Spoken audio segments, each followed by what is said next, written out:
One of the questions that I get asked a lot, where's home for you? I must say it's a difficult one for me to answer.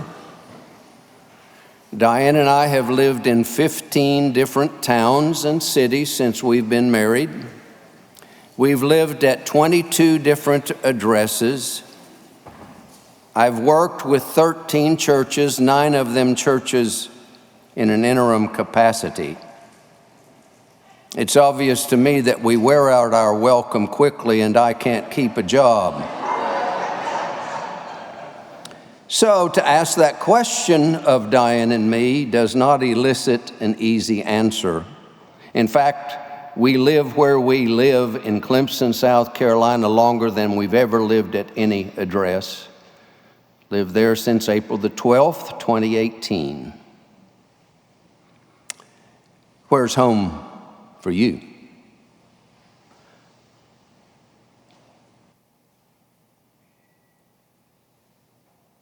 Can you think of it? I'm reminded of the famous line from Robert Post's 1914 poem, "The Death of a Hired Man." Home is the place when you have to go there, they have to take you in. 607 North Hickok in greater metropolitan area of Ulysses, Kansas, population 3,157. Was home when I was growing up. I wasn't born there because the 25-bed Bob Wilson Memorial Hospital didn't exist when I was born. So I was born in Garden City, no, not South Carolina, Garden City, Kansas. I just happened upon the bill for my birth. I was C-section. My mother was in the hospital for a week, and the total bill was $351. I think they got a bargain, don't you? You know, when I would arrive home from college for a visit, it was obvious that a great deal of preparation had gone into my homecoming.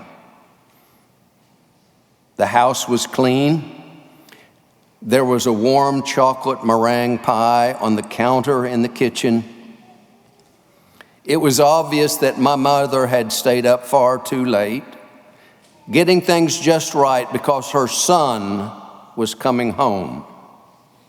You know, you do that kind of preparation, don't you, for people that you love. Jesus reminds us, I love you, and I'm doing the same for you that Layne's mother did for him. Jesus assures his disciples in the text this morning that he's making preparation for them because of his great love for them. It all revolves around a place to belong, a home. The text reminds us that right now we are not home. We are in but not of the world. Hebrews 11:13 reminds us that we are strangers, foreigners on earth, exiles, pilgrims, sojourners. Yes, we have our green card. We work here.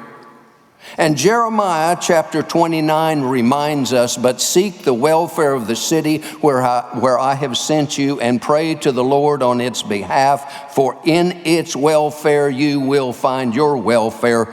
In other words, value and take care of this world. Don't trash the apartment. When I was in college and I would get to Woodward, Oklahoma, it was halfway home. There were lots of good things to do in Woodward, Oklahoma, good places to eat. In fact, I even spent the night in a motel there when I got stuck in a snowstorm. Can't remember if it was on the way from home or to home. My friend Steve Tapp, my roommate, his parents lived there. But it wasn't home, it was on the way home. We haven't arrived at home yet. We're on a journey toward home. In the text this morning, there's an uneasiness. Did you hear it? The one whom they followed is speaking of leaving them, and they're afraid they're afraid that they're going to be left alone. But Jesus says, never fear, there is a home. The good news is there are many rooms, many dwelling places, many abiding places, a favorite word of John. There's room for anyone and everyone. Remember the words of Jesus in Matthew just before his crucifixion, this maternal image that I've shared with you before, when Jesus says, Jerusalem, Jerusalem, the city that kills the prophets and stones those who are sent, how often have I desired to gather your children together as a hen gathers her brood under her wings, and you were not willing. There is a home, but we have to be willing. Like a mother hen, Jesus seeks to gather the children of Jerusalem, the little ones of Myers Park and Charlotte, you and me. He wants us around him, for there is a home, there is a place. And he tries to assure these first century wannabe followers of him that even though he's leaving, the absence is not permanent. He leaves, yet he abides. His departure is not some kind of abandonment. His coming and his going are acts of solidarity, of love for his followers. There is a future, and this is the direction that Jesus looks, and the direction that he invites you and me to look toward the future. Just as placing your children in Mother's Day Out or preschool, where often there is weeping and wailing and gnashing of teeth, particularly the first days. Diane likes to tell the story of when she went to the first grade. It was only a couple of blocks to the elementary school, and her mother walked her there.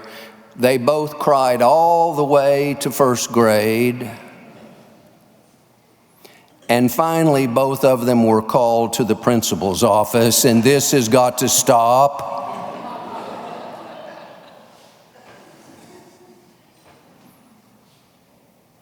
It's not punishment. It's not abandonment. It's opportunity. It's opportunity for our children, for us, for them to grow, to develop, to become more than they ever could become if they just hung on to our coattails for the rest of their lives. And that's precisely the same reason that some of us swallow our pain and pretend to be excited about our children going off to college or going off to a career in another place, because we know deep down it's time and they need to spread their wings, or else they won't become all God has created them to be. We don't abandon them. There are many rooms, lots of space. Everyone can fit in here, Jesus says. Don't worry, there's room for all. You all have a home. Myers Park is still a work in progress. Open to all, closed to none is aspirational. We haven't arrived yet. The mission statement reminds us that we're still on a journey. We're not home yet. June the 26th, 2015 was a watershed day in U.S. history. How many of you remember that day? What happened that day? Anybody? Boy, I know there are a couple that do. It was Friday. And the Supreme Court of the United States ruled that the 14th Amendment required all states to license same-gender marriages, plus the states had to recognize lawful same-sex, same-gender marriages performed out of the state. So marriage equality was and is the law of the land. What does that have to do with home and space? Guess what happened? There was a rush of weddings. In the next 5 years, some 293,000 same-gender couples got married. Well over half of all the marriages in these United States. I visited with Cindy Clemens this week, and you're saying, oh no, did she give you permission? Yes, she did. Cindy and Marcy decided when the news came down on that fateful Friday not to wait any longer. So they decided to get married a week later. You ever tried to plan a wedding in a week? There wasn't time to send out proper invitations through the mail because we might still be waiting on them. So they were sent via email. Well, who's going to get the flowers? And somebody said, well, I will. What about the food well, we can take care of the food for the reception. Well, what about the wedding party? How many? Who's going to do this ceremony for us? Very short time to plan a wedding. So they sent out invitations to 85 individuals and thought maybe 50 or 60 would show up. Guess what? 82 showed up to their home. Now, when Cindy and Marcy go on to their great reward, I hope they'll leave their home to me. It's gorgeous. But it's not huge. And you look at it and you will say, there's no room in all. No, that house can't hold 82 people. Well, so they took a couple of the French doors off by their hinges to create more space for people to see. Well, how are they going to see us? So they borrowed the little stand from the church that David stood on last week to direct the brass and the choir so they could stand up so people, and somehow, some way, there was space for everybody.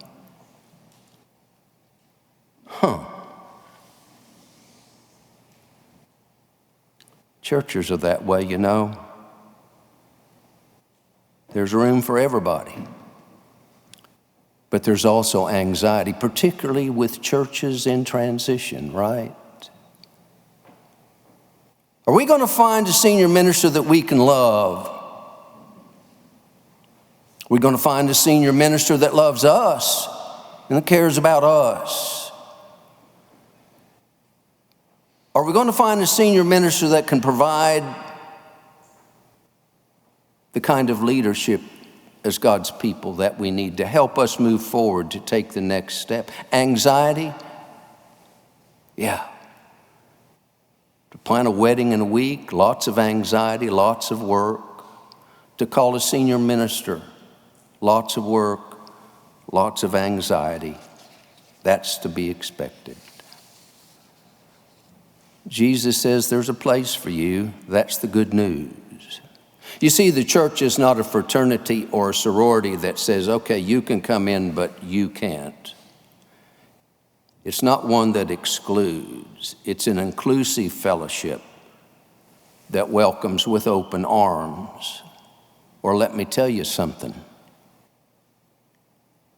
If that doesn't happen, you're not the church. You're not the church. The church is a place for people with strong, secure faith. It's a place for people like the disciples who have an adolescent and some kind, and sometimes are just really clueless about it all. And it's a place for people who are struggling with little or no faith at all. It's a place of grace. Grace. Marvelous grace. There's room. There is room. And my hope and my prayer for Myers Park Baptist Church is that you will continue to live into and live out that part of your sacred covenant that reads, "We covenant to be a community of God's new creation and affirm that we are open to all and closed to none." May it be so. So where is home? Where is it located? Her house burned down, and a friend said, "Oh, I'm so sorry you lost your home." No, we didn't lose our home. We lost our house. And there's a difference. You see, home is not so much a geographical place as it is relationships. In one sense, little Ulysses, Kansas was home for me, but in a much deeper sense, my immediate family, my friends, those I love, are home for me.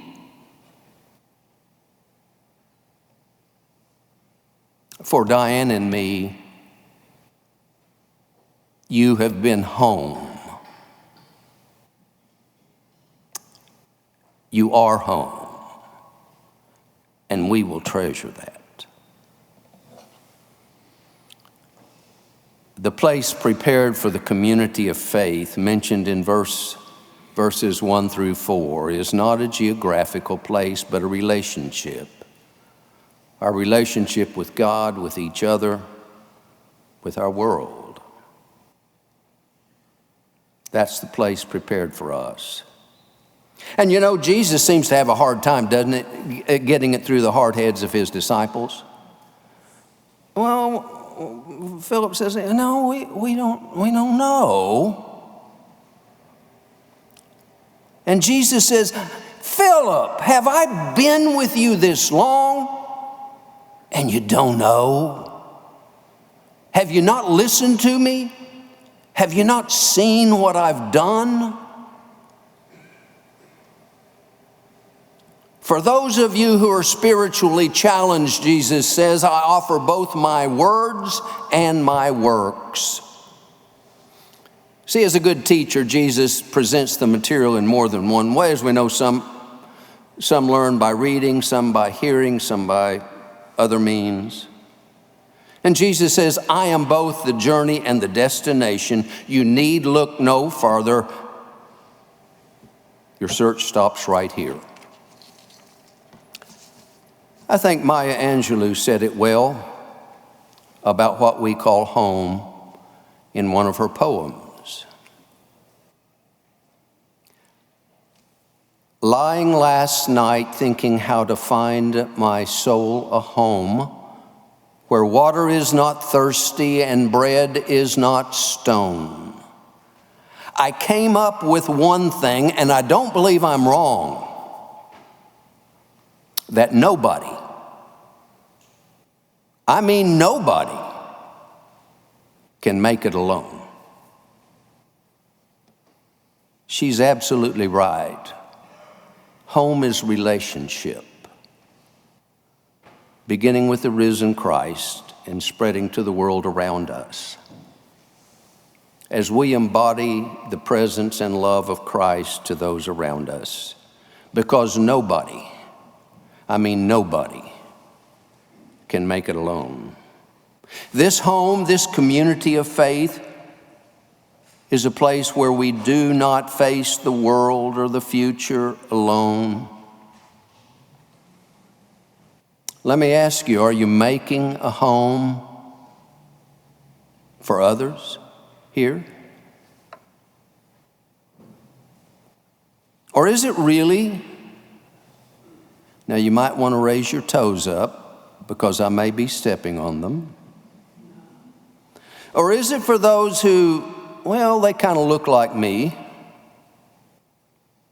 Those who like the same kind of sermons that I do. Those who like the same kind of music that I do. The same kind of worship. So I think a good question for Myers Park is, how large is your home? How big is your tent? How inclusive? How inclusive is it? Have you found home here? If not, are you willing to?